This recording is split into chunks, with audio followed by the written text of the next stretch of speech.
Hi, this is Randall from Frankfort, Kentucky, and when I'm walking, I'm listening to my favorite podcast with Candy and Ashley. That's right, I'm listening to Scandal Water, where the tea is hot and the conversation lively. Your hosts, Candy and Ashley, will discuss a peculiar story somehow related to the entertainment industry. This podcast might not change the world, but it just might satisfy your thirst for an intriguing tale. Oh, it's that time of day. Tune in and hear what the ladies say. It's time to bend your ear when the silver screen appears. Stories about the stage and screen and everything in between. So come on and join the fun. The curtain opens in 3, 2, 1. Stories and scandal water, it's where you need to be. Stories and scandal water, let's pour you a cup of tea. Good morning, Ashley. Good morning, Candy. I'm excited about our new topic today. Yes. Oh, guys, just as a reminder, last week, of course, we did a special variety episode in honor of the Derby. So today is actually our first time heading into our May theme. Yes. Which is a little trip through the decades, I'm you guys. excited about I know. this. And we are starting with the 70s, which is totally far out. Did you hear what I did there? I did. It was rad. Yeah. No, wait, that's the 80s. That was I've already messed up. Well, you know what? Since we bring it up, I actually looked up a few of the top phrases from the 70s. In addition to Far Out, here are a couple more. Jive Turkey, 10-4 Good Buddy, Oh yeah. Boogie Down, and Brick House. Brick house. Yeah. Yes. So before we go into this, I think we should say April was amazing. That was Yeah. such a powerful theme. I know both of us, we found it such a meaningful month. We really found it interesting, and it was so nice to be able to honor these people that were so significant to everybody. Yeah. Yet we thought after such Heavy. a heavy month, wouldn't it be fun to go into something a little lighter, a little more lighthearted, hence this theme. So let me share with you how I'm going to approach this. Okay. I thought it would be fun to do just a little flavor of the era first. Okay. So we're going to talk maybe through a little list of just key entertainment events or notable things that you would have found during this era. Okay. And then I chose just 3 to delve into a tiny bit, not a deep dive at all, but for something for us to be able to talk about just a little bit more. Okay. So that's how we're going to approach each of these 3 decades episodes. And right now, I'm going to start by sharing some defining moments or events from the 1970s that I pulled from multiple sources, but I have to give credit to one CNN article that did list a lot of these. That article was called 70 Historic Moments from the 1970s. Oh, nice. But here are a few things you may recall if you were alive during the 70s, which actually was not. I was not. It passed me by. But with your love for retro, Yeah. I suspect you're going to be familiar with a lot of these Oh yeah, things. I already know the one is from Smokey and the Bandit, which we did an episode on. Absolutely. So Disney World opened in 1971 when the admission was $3.50 a person. So nice. Wouldn't that be great today? Right. We had the Watergate scandal, and Oh, of course, yeah. all the news investigation and the news coverage of that. If you were a kid growing up in the 70s, you probably waited for those Schoolhouse Rock songs Oh to yeah, come on. Schoolhouse Rocky. Yes, I love Schoolhouse Rock songs. We had, during the 70s, the big bicentennial year, 1976. Oh, yeah. It was the spirit of 76. That was a big popular slogan, and it was huge. Lots of celebrations. In 1977, Star Wars. Well, there was a lot in 1977. Yeah. You are absolutely right. Star Wars and Jaws. Oh yeah. Yeah, it was huge. They competed, that's right. But something technological that happened was that's the year Apple Computers introduced the Apple II, which became one of the very first successful home computers That's amazing. and led, of course, to what we now experience today. Just since 1977. Isn't that, it is crazy. Yeah. Yeah. The Atari 2600 was released in September of 1977, and that's what started introducing video games into Wow. households everywhere in America, and I'm sure outside of America as well. This was a huge thing, the Atari. So thank you, 70s, for that. Some of the TV shows from the era were MASH, Happy Days, All in the Family, Charlie's Angels, Little House on the Prairie, The $6 Million Man, The Bionic Woman, The the Brady Bunch, Aw. the Sonny and Cher Show, Yeah. and the Donnie and Marie Show. Nice variety shows. Yeah. We also had, this is not so much entertainment, but I'll just throw this out there. The 70s, it was a time for the women's movement, and it was during the 70s when Title IX came out, which actually forbade sexual discrimination in any educational program, and that's why we have so much more in terms of female athletics after that time. Very cool. Yes, and Kirk asked me to include this one because he was like, this was big, Candy. People know about this. In 1979, there was a national championship game between Michigan State and Indiana State that still ranks as the most watched college basketball game of all time, thanks to this big rivalry between Magic Johnson and Larry Bird. Larry Bird. Yeah. And Kirk said, you have to mention, I have actually seen Magic Johnson in person. You have? I didn't speak to him, but Where did you see him? we had one trip we took to Hawaii, which I would. You've been to Hawaii? Yes, and I want to go What? back. It was I amazing. would love to go to Hawaii. But in Maui, there was a walk. It was like a 3-mile walk along the beach. And like where we started on our end, but by the time you got to the other end, you were in the resort area where the rich people were. Oh. So You saw him in a resort. Was he lounging by the pool? he was standing talking to somebody one time, and a second time he was just out. I think he was exercising, but I saw him more than once. Was he and really big? He was.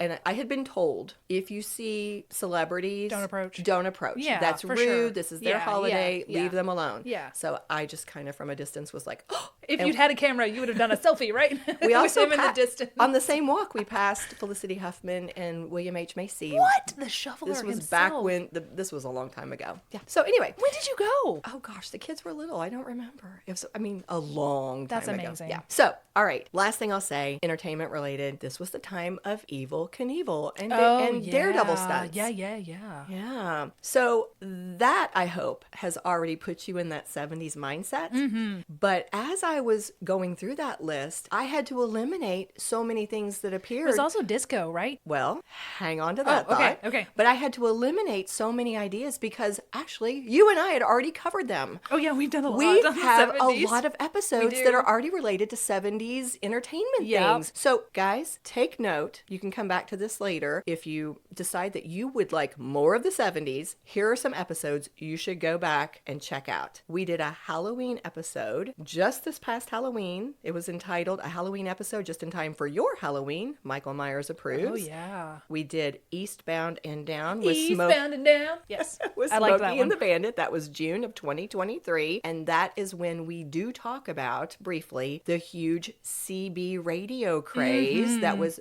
big during the 70s. We did an episode called The Cultural Phenomenon of Star Wars and the Creative Genius of George Lucas. That was May of 2023. We had one on the King of Daytime Television, or CIA assassin, who was the real Chuck Barris. That was April of 2023. One called 50s Music, High School Antics, and Celebrity Star Power equals Greased Lightning. That came out in August of 2022. Of course, it's about the 50s, Right, but it was filmed. made in the 70s. So we had a big star power from John Travolta, Olivia Yeah. Newton-John, etc. We had a 2-part episode on Jaws that ran in June of loved that one. 2022. That was so I can't believe it's good. been 2022. Yeah, it's been a long time. And 2 more. We had Turkeys Away, which was about the great turkey drop episode on WKRP in Cincinnati that came out Thanksgiving of 2021. I know, that was one of our very first It ones. was. As God is my witness, I thought turkeys could fly. And even before that, even earlier in November of 2021, we did an episode you can sink your teeth into, which was about the origin of the phrase jumping the shark, which of course then led us into a whole thing on Happy Days. It's amazing. We've I know. covered a lot. We have a lot of 70s related stuff. We do. So, Good job, us. go back and find that if you'd like to hear more about any of those topics. But here we go. We're going to talk about 3 specific notable things from the 70s in a little more detail. I am Starting ready. with the one that you've already predicted. Disco. The disco craze. I had to define disco. I was like, what was disco? This is a definition Disco I is found. life. That's from Mystery Men. Sorry. Yes, Tony. Yes. Well, this is a definition I found on, it was actually a master class episode about Really? this. Yes. I mean, they were getting deep into it. But it said, disco was a genre of up-tempo dance music that reached peak popularity during the 1970s. The music was often played at nightclubs or discotheques and featured repetitive vocals and catchy rhythmic beats provided by instruments like drum sets, synthesizers, and bass guitars. Oh, yeah. Yeah. I'm going to pause for a second because I haven't let you say much. When you think about the 70s and your perception of disco, what do you think of? ABBA was the first thing that came to ABBA, mind. yeah. ABBA and Gloria Gaynor, I Will Survive. Yes. That's an anthem of the 70s. Those are probably the two main things that I think of when I think of 70s disco music. Yeah, 100%. So what I found out as I started researching was that disco as a musical genre had actually been around a while before the 70s, but it wasn't really mainstream. It wasn't huge. For example, the hit song, The Hustle, which was considered a disco song, it was that smash hit in 1975, which was even before it became mainstream. Oh, do the hustle. Do, do, do, do, do, do, do, do. Can you do the dance? No. So based on what I was able to find in the research, it sounded to me like there were two things in particular that really helped it skyrocket in popularity. One of those was the rise of these discotheques. They specifically named across multiple sources Studio 54. Oh, yeah. And I also saw one called Paradise Garage, which I'd never heard of. I've never heard of that either. But these discotheques, of course, were fun. They were exciting. People loved coming in there and dancing. In these discotheques, they said you would find a lot of diversity on the dance floor. That's something that people loved. There was funky sounds, flashing lights. You had reflective disco balls. It was just a really fun and exciting atmosphere. For me, my version of the discotheque was the roller skating rink in the 1980s. That was my little kid version of discotheque. 100%. percent And I think that actually kind of helped lead into it because that some of that vibe was the same. You know, there were a lot of elements there. Everyone seems to agree. What caused disco to hit the mainstream was the incredible success of the 1977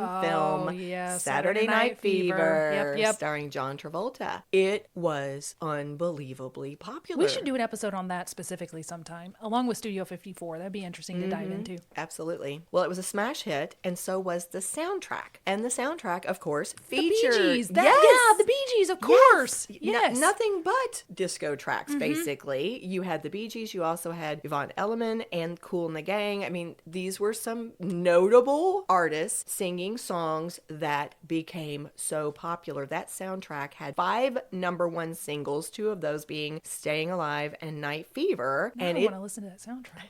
and it stayed on top of the album charts for 6 months. That's amazing. It's some good music. Yeah, it really was. Very catchy. And on top of that, John Travolta earned an Academy Award nomination for Best Actor. There was so much buzz around this. Everybody turned on to disco music and these particular songs. I mean, it was just huge. It started disco fever. You've already named a few of the popular disco artists. I'll add a couple more. Donna Summer was huge. Yeah, Donna Summer. That's Yeah. a good one. Another one was the Village People. Oh, yeah. Yeah. But what they pointed out was after Disco Fever, after this 1977 film, more mainstream popular artists, for example, Rod Stewart and Queen, began incorporating disco elements into some of their songs. So it was spreading. Yeah, I wouldn't consider Rod Stewart a disco artist, but that's cool. Well, I don't think they would ever say he was a disco But artist. he incorporated using- People were saying, like, it was so popular that other artists were like, we should try some of this Well, stuff. yeah. You know, we should add some of this into our songs. I saw a PBS American Experience documentary. Well, actually, I saw episodes from it. And it said that at the height of its popularity in 1979, disco was a $4 billion industry that dominated music charts and airwaves across America. That was a direct quote from their episode. Wow. And then it all turned on a dime. What happened?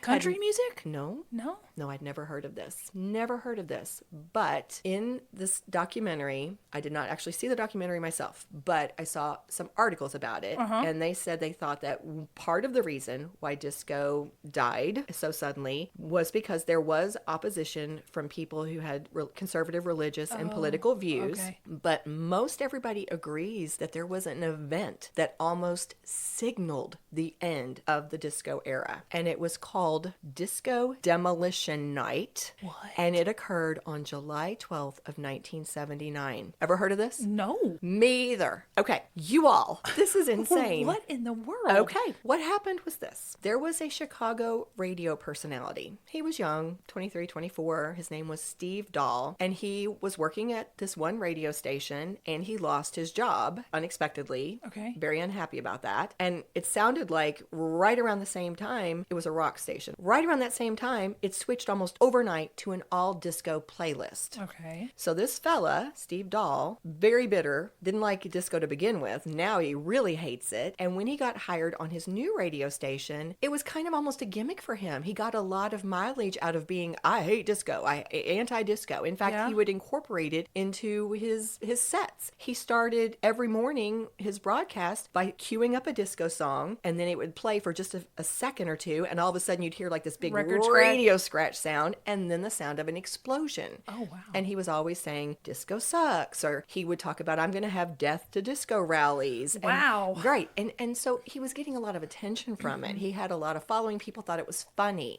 But somehow or other, he got hooked up with Mike Veek, who was the Chicago White Sox promotions manager and the son of the guy who owned the club, the White Sox. This is a guy who's trying to get people to come into the stadium to watch these games. Their attendance was down. So, okay, you know what? This could work for both of us. We could get people to come to this baseball game. We could get a lot of attention for your radio station. Let's hold a disco demolition night at one of our games and literally blow up disco records as part of the... Right. Okay. So here's what they decided. They were going to hold this disco demolition night between the games of a doubleheader with the Chicago White Sox versus the Detroit Tigers. At the time, the Chicago team was out of Comiskey Park. This was going to happen in Comiskey Park. They were going to have, as a nod to the station's call numbers, they were going to have this special where you could get your ticket for only 98 cents, but only if you brought a disco record with you to the ballpark to contribute to the, to this explosion. Yeah. Okay. Now, it just so happened that it was also teen night where you got a discount if you were a teen. Okay. And so what ends up happening is this ball team that was having very low attendance at this particular event filled the stadium. Holy cats. Everybody was bringing their disco records because they wanted the discount. And also this was funny. This was like going to be a gimmick thing. Yeah, it was very gimmicky. They not only filled the stadium, but reportedly thousands more couldn't get in and were outside. Oh, okay. gosh. So you can imagine it's already a little bit of a rowdy energy happening here. Okay. When the collection boxes, when you came in, it was like, put your disco record here. But when the collection boxes overflowed, because you would turn it in as you came in, right? They sent them into the stands with their records. What are they going to do in the stands? Well, what do you think they started doing? They Smashing started them? throwing them on. They were throwing them like frisbees onto the field. No. People were where there was drinking happening. I imagine, were people getting hurt? Well, I didn't. Clocked with a record? I don't know how many people got hurt. I did not actually see that. But they had to stop the play several times because people were throwing things on the field. And it wasn't just the records. Apparently, sometimes they threw lighters as people maybe had snuck in some firecrackers. And so it was just this mess. Bedlam. It was bedlam. It was already getting out of control. And then, as they had planned, between the games, they brought this huge pile of all these records that they had collected, and they did set off the explosion, which caused a crater in the grass. No. And things were flying everywhere. Debris everywhere. And in the bedlam, all the fans rushed onto the field. Literally, thousands of people rushed onto the field. People lit bonfires bonfires. They're going crazy. There's not going to be a second game. They tore How down... are they going to clean all this up? Who's going to clean this mess up? Well, you're right. There was no second game. The batting cages toppled. They took the bases. They were literally getting on the loudspeaker. Oh, my return to your goodness. seats. Please return to your seats. They were putting on the, the billboard thing, return to your seats. Nobody's listening. They finally had to get some riot police to come in. Yeah. They referred to this as a riot. Yeah. They had to get riot police to come in and get it stopped. There was no second game, and the legendary Tigers manager, Sparky Anderson, he demanded that it be a forfeit. His grounds were that the White Sox did not provide suitable conditions for them to be able to play a game. And it was decided the next day that he was right. He was right, And they yeah. gave them the credit. And according to multiple sources, after this event, it was almost like disco disappeared overnight. Wow. Radio stations stopped playing it. People jumped on the bandwagon of "We hate disco. Disco sucks." That was a big phrase. People had banners that night, by the way. "Disco sucks." That was like this big thing. It affected artists. For example, in a 2020 documentary on HBO, the Bee Gees said they shifted away from the genre after Disco Demolition Night and began to produce for other artists. Now, mind you, there was a clarification. Some sources said it wasn't like the genre itself disappeared overnight. Nobody would refer to it as disco. All of a sudden, you started seeing record labels saying, "Here's dance music. We are producing dance music." Or artists are like, I'm not doing disco. I have this is a song that's dance music. Interesting. Yeah, but there you go. That's basically what happened to disco. That is fascinating. Tell me about it. I knew none of this. Wow. None of this. Well, that was fun. That was fun. So before we go on to the other two, why don't we take a quick break? Let's do it. Do you love tea? Do you love entertainment? Do you love listening to stories from your two new BFFs? Then consider joining the club over at buymeacoffee.com. For $5 per month, you can be a part of the 1939 Club, otherwise known as the Golden Year of Cinema. When Gone with the Wind, Mr. Smith Goes to Washington, Stagecoach, Of Mice and Men, Wuthering Heights, Hound of the Baskervilles, The Little Princess, Babes in Arms, Goodbye Mr. Chips, The Hunchback of Notre Dame, and of course, The Wizard of Oz were released. Perks include a 5% discount on new merchandise, a shout out for new members, an opportunity to be listed as a supporter in show notes, and exclusive access to bonus content. However, if you're feeling doubly generous, you can join the 1993 Club, otherwise known as the greatest year of cinema. This is the year that Schindler's List, The Sandlot, The Fugitive, Rudy, Robin Hood, Men in Tights, Sleepless in Seattle, The Nightmare Before Christmas, Mrs. Doubtfire, Grumpy Old Men, and of course, Jurassic Park were released. Additional perks in this club include a 10% discount on Scandal Water merchandise, the opportunity to record a shout-out of your own, and the chance to vote in our guaranteed content poll, along with the warm and sunny feeling that you're supporting your besties. If clubbing isn't your thing, there's a one-time gift option too. Either way, those who support Scandal Water report fewer bad hair days, more green lights in traffic, and a grander sense of purpose and wonder at least once per day. Scandal Water, we do the research, so you don't have to. We are back, ready to delve more into the 70s. Let's do it.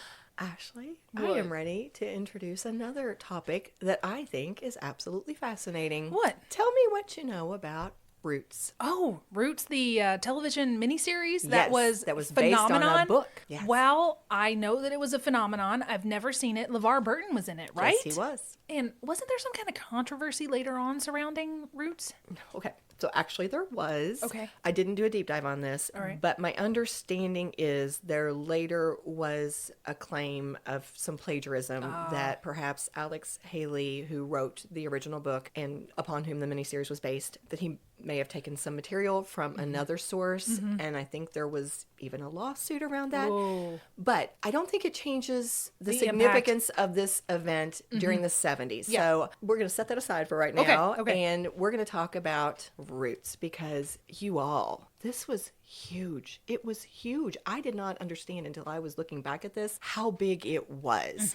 So you've already acknowledged that it was a television miniseries. Let me give you this little context here. It was a television miniseries that was created based on the novel we've already said by Alex Haley called Roots, The Saga of an American Family. And the premise of both the book and the miniseries was that it starts with the capture of Kunta Kinte, a West African teenager who is sold into slavery in America. And then it basically follows that family. It spans 100 years to the wow. point where his grandson finally gains his freedom. Oh, wow. LeVar Burton was Kunta Kinte. Okay. Okay. This television event was significant in so many ways. I pulled, in fact, a lot of information from a 2023 CNN article with a title that literally reads, How Roots Made Television History and Changed American Culture. Wow. I know. First of all, Roots actually basically created the concept of the television miniseries. Here's how it happened, according to this same article I just mentioned. Quote, ABC was concerned about creating a show that was so specific and explicit about slavery. They were concerned that people wouldn't watch it. So rather than air it one day a week, as was normally the custom, they decided to take all the episodes and air them in 1 week before the February sweeps ratings period would come out. So if people rejected the show, it wouldn't affect the network's earning power. But instead, it was the earliest example of binge viewing because it strung all these episodes together in 1 week. And as word of mouth about how good the show was began to build, particularly in Black communities and communities of color across the country, it wound up being a ratings phenomenon. And it established this form that we now call the network TV miniseries. I love miniseries. I love them. I do too. But I love how they pointed out, we think of binge watching now, but this was kind of your earliest version it really of was. it. So it was an 8-night television event, one of the highest rating programs in history, with more than 100 million viewers tuning in for the final episode. It was nominated for 37 Emmy Awards, and it won 9 of them. Wow. It also received a Peabody Award and the Golden Globe for Best TV Drama. A different source said that the show was viewed by more than half of the U.S. population in That's 1977. phenomenal. It was a phenomenon, literally. That's the only word you could use for it. It came out in 1977. Is that what you just Yes. said? It's What the year. a year. I know. What a year. I could not believe it when I was looking back and seeing all these statistics. The article further points out that while nowadays the content might be questioned by people, some I'm sure question whether its portrayal of slavery is totally accurate, or some of the events, should they be portrayed in a slightly different way now. But at the time, the article says it was a huge step forward in raising awareness and opening discussions about the brutal reality of slavery. Prior to this time, according to this article, you didn't see a lot of Black people on television at all. And when you did, they were often in comedies, sitcoms like Sanford and Son, Good Times, or The Jeffersons. So Roots was, of course, very different. It was tackling this very, very serious, yes, topic for the first time, basically, on TV in a way that was trying to be very honest, open a lot of discussions, and it featured a large number of Black actors in very serious, dramatic roles. That's great. So it was groundbreaking. Yeah. So one last change that was noted came from Eric Deggans, a media analyst and a critic for NPR, who was quoted in the article. And what he said was, it wasn't very common, actually, for Black people to be able to trace their ancestry back the way that white people in America could. But he commented that Roots gave Black people the gift of feeling like they also had the ability to, quote, trace their heritage the same way white people have done for literally centuries. Wow. So it kind of opened that door to genealogy and really wanting to find your roots. Find your own roots. Right, and trace it back. And so, again, to come back to the controversy, a little bit of a controversy with Alex Haley, I don't think that changes No, it doesn't. the significance of these the impact. things. No, it doesn't. Yeah, Not at all. I thought that was very interesting. That was. You're finding all kinds of good stuff. I know. Well, the last one, I'm not sure if you've picked up on my plans here, but I was trying to hit very different genres. We had disco, dance. Music. We had this, Television. music. Right. You got a book? No, that book would be we're not going to do a movie. Well, you did Star Wars. It's still television, but it's a different form. On October 11th of 1975, a new late-night comedy show premiered called NBC's Saturday Night. Was it Saturday Night Live? It was. What? It was the first sketch comedy late-night show, and The very first sketch of it starred a young comedian named John Belushi and the show's head writer. And at the end of their sketch, another actor walked out, Chevy Chase. Chevy, I was going to say, was it Chevy Chase? Looked into the camera and announced, live from New York, it's Saturday night. Wow. The host was comedian George Carlin. And Wow. And they had two musical guests that night, Billy Preston and Janice Ian. I was going to say Billy Preston and Ted Theodore Logan. Sorry. It's a Bill and Ted joke. Sorry. You said George Carlin. You know, sorry. Okay. But that was how Saturday Night Live started nearly 50 years ago. Wow. And Yeah. it's still Lorne Michaels running the show, right? He started it and he's still there. Now, the reason why they had a different name was because there was already a show on ABC at that time called Saturday Night Live with Howard Cosell. Mm-hmm. They couldn't use that name. Yeah, He already had the name. That's actually what prompted them to call their actors the not ready for primetime players, because Howard Cosell's group was, I think, the primetime players or something like that. So it affected them. They could not change their name until actually they waited until 1977. And that's Again, 1977. right. What and in that's the world? That's when they became Saturday Night Live. By the way, Howard Cosell's show only lasted 18 episodes, so not great competition. So as you've already pointed out, the show was created by Lorne Michaels, and it was developed by Dick Ebersol. And it was for the first 3 years that the cast was referred to as the not ready for primetime players. After that, I don't think they had a name for them. So I'm going to ask you, Ashley, do you remember or have you heard of any of the original members of the cast? Was Steve Martin an original member, or was he just a frequent host? He was a frequent guest. Yeah, but he wasn't And a ever on the host, team. both, yes. Bill Murray, Gilda Radner, Lorraine Newman, John Belushi, Jane Curtin, Chevy Chase. Who am I missing? Well done. I think you got most of them. One Garrett. What was Garrett? Garrett Morris. Garrett Morris. Yeah. So the very first cast actually consisted of, you got most of these right, Gilda Radner, Dan Aykroyd, Chevy Chase, Garrett Morris, Jane Curtin, John Belushi, and Lorraine Newman, all of whom actually went on to become famous because of this. The very first one cast was Gilda Radner. She's the very first person cast. Most of you may remember her from her very famous character, Rosanna Dana. And she also was the Barbara Wawa character. Yes. Bill Murray actually did not join. Okay. Until Chevy Chase left. Okay. That was in season 2. Bill Murray was the replacement. For Chevy. Yep. Okay. When Chevy left, Bill Murray came in. Also, when Chevy left, he left an opening because he was the Weekend Update guy. That's when Jane Curtin got moved into that Weekend spot Update. at the desk. So some of the most popular sketches from the 70s were Land Shark. Land Shark. I was going to say Land Shark. It has to be it's a Land Shark.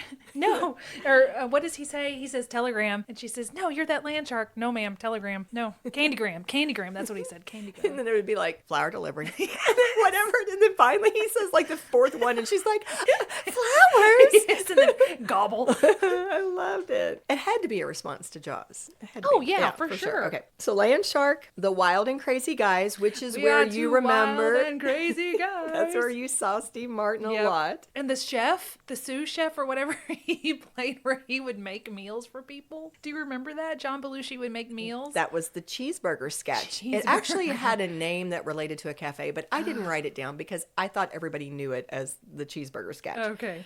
Two other ones that I noted were the Coneheads, Oh, yeah. which actually they made a movie Yes, about. they did. Recall that it was very good. Probably Yeah. not. And also Mr. Bill, the short little videos with. Oh, yeah. Oh, no. And King Tut. Didn't see Martin do King Tut Did he on do it? SNL? I think he performed it because he actually. Or I was think it that was already a part of success? his okay. artistry. Like he put out that record, and then I think as a musical guest he performed it. It was fun. I'll just tell you this really quickly. I was going through trying to find some of those biggest skits of the 1970s, and so I was doing a search last night and I found, I can't even recall the article. I didn't end up using it for this. It turned into Kirk and My Entertainment for about 30 minutes because it was like the top 30 skits of all time from SNL, and we started. What's number one? You know I always ask that. More cowbell. No. More cowbell. More cowbell. More Yes. cowbell. And I love more cowbell. So funny. I was pleased with that. But we ended up playing one after another. Now, these were not all SNL from the 1970s. This was of all time. Yeah, and yeah. so we just ended up watching a lot of SNL skits That's last funny. night. Yes. So anyway, all right, there you go, Ashley. Wow. Short, lighthearted. I loved it. Fun, a quick little romp through the 70s. We did romp. We tiptoed through the tulips, if you will. We did. Was that from the 60s? That one? I think so. Tiptoe through the tulips.